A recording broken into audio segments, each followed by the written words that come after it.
Assalamualaikum warahmatullahi wabarakatuh. Oke, di pertemuan kedua ini kita akan membahas mengenai rekonsiliasi bank dan sistem voucher.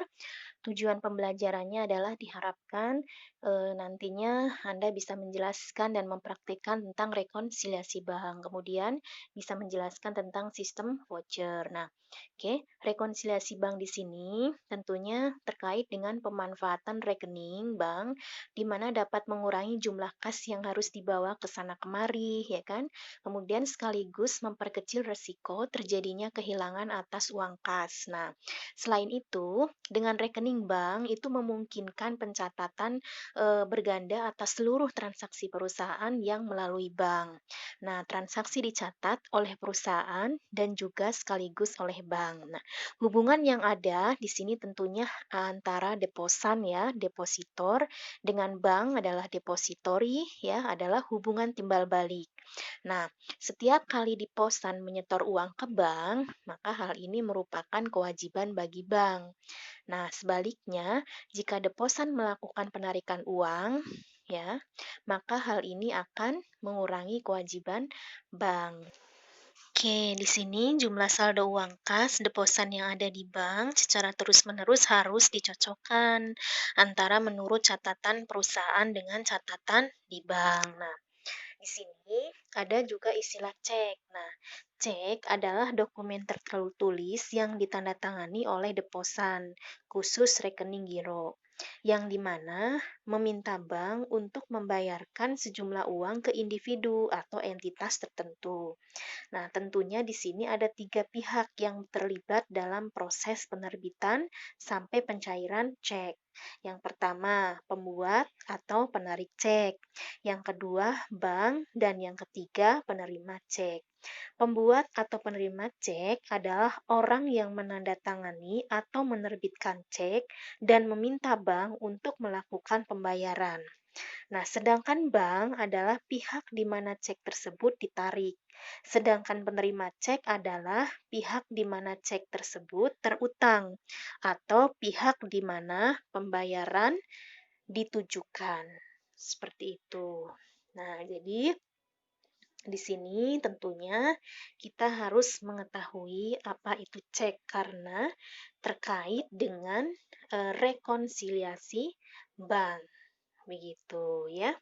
Jadi tadi sudah dijelaskan mengenai cek itu apa dan eh, pihak apa saja yang terlibat dalam proses penerbitan sampai pencairan cek.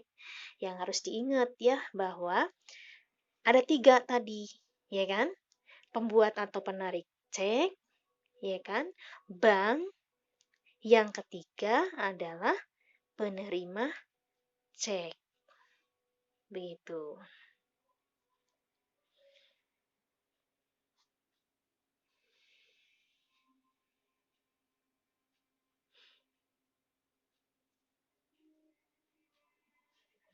Oke, selanjutnya di sini nanti kita akan lanjut ke materi selanjutnya,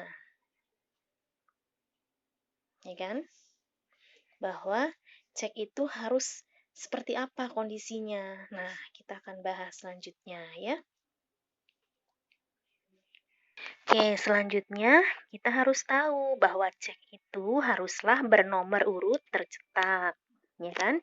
Sehingga cek-cek tersebut tetap dapat dengan mudah ditelusuri baik oleh pembuat cek maupun oleh bank. Nah, kemudian bilet giro itu mirip dengan cek. Bedanya adalah kalau cek dapat dicairkan oleh si penerima cek pada saat waktu yang tidak ditentukan atau kapan saja, ya kan? Sedangkan bilet giro hanya dapat dicairkan pada saat tanggal jatuh temponya atau sesuai waktu yang telah ditentukan. Seperti itu ya. Jadi kita harus bisa membedakan cek dengan bilet giro.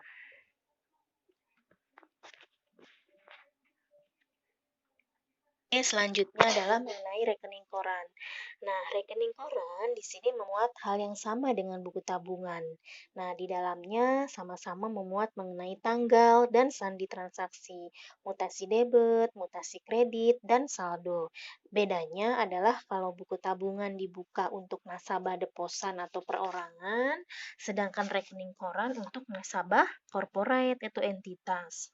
Nah, nasabah perorangan biasanya akan mendatangi bank bersangkutan untuk mencatat setiap transaksi bank yang terjadi ke dalam buku tabungan. Sedangkan nasabah untuk corporate biasanya rekening koran yang memuat transaksi bulanan akan dikirim langsung oleh bank ke nasabah bersangkutan.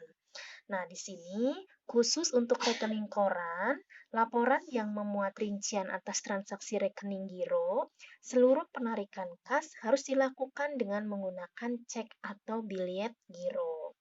Nah, tentunya di sini berbeda dengan buku tabungan, ya kan? Nah, di sini berbeda dengan buku tabungan tentunya ya, yang memuat rincian atas transaksi rekening tabungan, penarikan kas dapat dilakukan seperti biasanya menggunakan slip penarikan dan tidak menggunakan cek atau biliet giro. Nah, biasanya tuh dalam satu buku tabungan bisa menampung rincian transaksi dari beberapa periode. Nah, ini tergantung pada sedikit atau banyaknya transaksi bank yang terjadi. Nah, jika seluruh halaman yang ada dalam buku tabungan telah terpakai, maka bank ya akan menggantinya dengan buku tabungan yang baru, ya kan? Nah, sedangkan rekening koran yang rutin dikirim oleh bank itu sifatnya bulanan. Misalkan setiap bulan, nasabah akan menerima rekening koran yang meringkas seluruh transaksi bank selama 1 bulan terakhir. Nah, contohnya misalkan rekening koran bulan Januari. Nah, ini akan diterima oleh perusahaan di bulan Februari dan seterusnya. Nah, dalam rekening koran itu akan tampak saldo awal bulan. Nah, yang diambil dari saldo akhir bulan sebelumnya. Nah, selain itu juga ada mutasi debit, mutasi kredit, dan saldo akhir bulan. Nah, saldo akhir bulan inilah yang akan menjadi saldo awal bulan berikutnya. Begitu, ya kan? Nah, selanjutnya, dalam rekening koran juga biasanya memuat mengenai ringkasan transaksi yang terjadi. Selanjutnya, sistem akuntansi atau pencatatan yang ada dalam buku tabungan maupun rekening koran itu mewakili kepentingan bank. Nah, perhatikan bahwa setiap setoran uang, kiriman uang masuk, baik sebagai hasil penagihan piutang wesel dari pelanggan maupun penerimaan pinjaman, serta pendapatan bunga akan dicatat oleh bank bersangkutan di sebelah kredit pada kolom mutasi kredit, baik dalam buku tabungan maupun rekening koran. Nah, ini artinya adalah bahwa setiap setoran yang dilakukan nasabah berupa kiriman uang masuk maupun pendapatan bunga yang menjadi hak milik nasabah akan menambah jumlah kewajiban bank terhadap nasabah bersangkutan. Nah, kita harus ingat kembali bahwa kewajiban memiliki saldo normal atau akan bertambah di sebelah kredit, ya kan? Yang berarti juga saldo nasabah ikut bertambah. Nah, ini harus kita ingat kembali ya mengenai saldo normal kewajiban. Selanjutnya, bank itu biasanya akan menerbitkan nota kredit untuk transaksi-transaksi yang sifatnya menambah kewajiban bank, terhadap nasabahnya. Nah, sebaliknya, bank akan menerbitkan nota debit. Nah, ini untuk transaksi-transaksi yang sifatnya mengurangi kewajiban bank terhadap nasabahnya. Nah, hal ini tentunya mengurangi saldo nasabah. Nah, contohnya seperti apa? Misalkan penarikan uang, beban administrasi, pajak, dan cek yang dikembalikan karena tidak cukup dana. Nah, pada waktu bank menerima setoran cek dari nasabahnya, maka bank akan menerbitkan nota kredit untuk nasabah yang bersangkutan. Lalu, apabila ternyata setoran cek tersebut tidak ada dananya atau tidak cukup dananya, ya kan? Maka bank akan kembali menerbitkan nota debit atas nasabah bersangkutan untuk membatalkan nota kredit yang tadi. Nah, di sini bagi nasabah perorangan hampir dapat dipastikan tidak menyelenggarakan catatan tersendiri atas saldo rekening banknya. Dalam hal ini, nasabah bersangkutan biasanya hanya akan mengandalkan pencatatan tunggal yang dilakukan oleh bank lewat buku tabungan.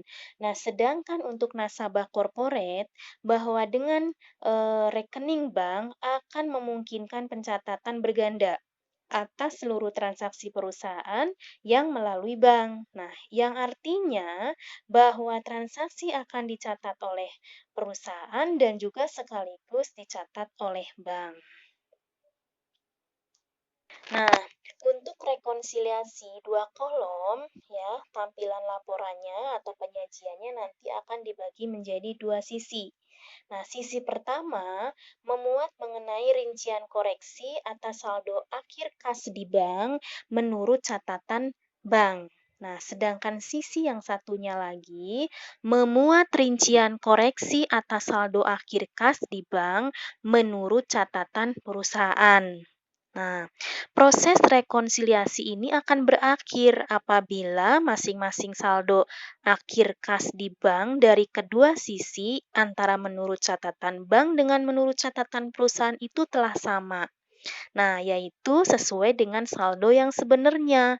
Nah, jadi dapat kita simpulkan di sini bahwa tujuan daripada rekonsiliasi bank tidak lain adalah untuk mencocokkan besarnya saldo akhir di bank antara menurut catatan perusahaan dengan rekening koran yang diterbitkan oleh bank.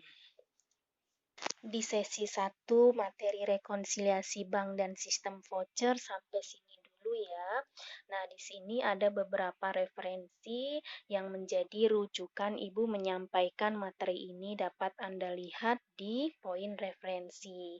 Nah, selanjutnya sesi selanjutnya nanti akan dibahas mengenai beberapa penyebab timbulnya perbedaan saldo bank antara catatan menurut perusahaan dengan rekening koran.